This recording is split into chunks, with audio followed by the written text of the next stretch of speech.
কোথা থেকে এসেছেন? আমি আসানসোল থেকে এসেছি। কতদিন থেরাপি নিচ্ছে এখন? আমি থেরাপিতে 10টা নিলাম, 10টা আজকে নিয়ে 11টা।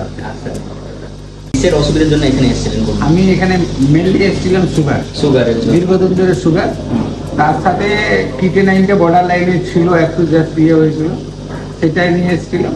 আর একটু ব্যথা ট্যাথা নিয়ে এসেছিলাম। প্রেসার ছিল, বিপি ছিল আপনার? প্রেসার ছিল, বিপিটা ছিল।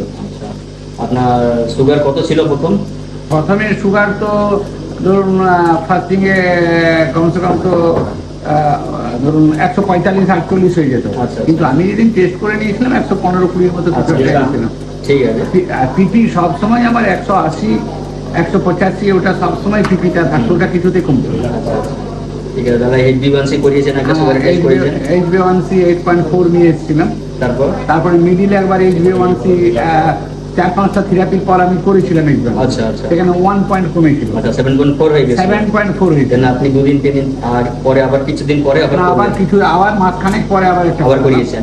করালাম, সেটা হয়ে গেল 6.7। আচ্ছা, উইদাউট মেডিসিন আপনি এই ট্রিটমেন্ট নিচ্ছেন? হ্যাঁ। খুব ভালো লাগছে। আমাদের ডাক্তারবাবুদের পরিষেবা কিরকম ট্রিটমেন্ট করছেন, কি মনে হচ্ছে? পরিষেবা আমার খুব ভালো লাগছে, এখানকার ছেলে মেয়েগুলোর ভালো, ডাক্তারবাবুদেরও পরিষেবা খুব ভালো। আচ্ছা, এখানকার ডায়েট যে খাচ্ছেন আপনি, যা কিছু স্যালাড, যা কিছু করছেন টাইম বাই টাইম, এটা কিছু আপনাদের অসুবিধা হচ্ছে? না, আমার অসুবিধা হচ্ছে না, তার কারণ আমি হ্যাবিচুয়েটেড। ঠিক আছে, আশা করি সব ভালোই থাকবে।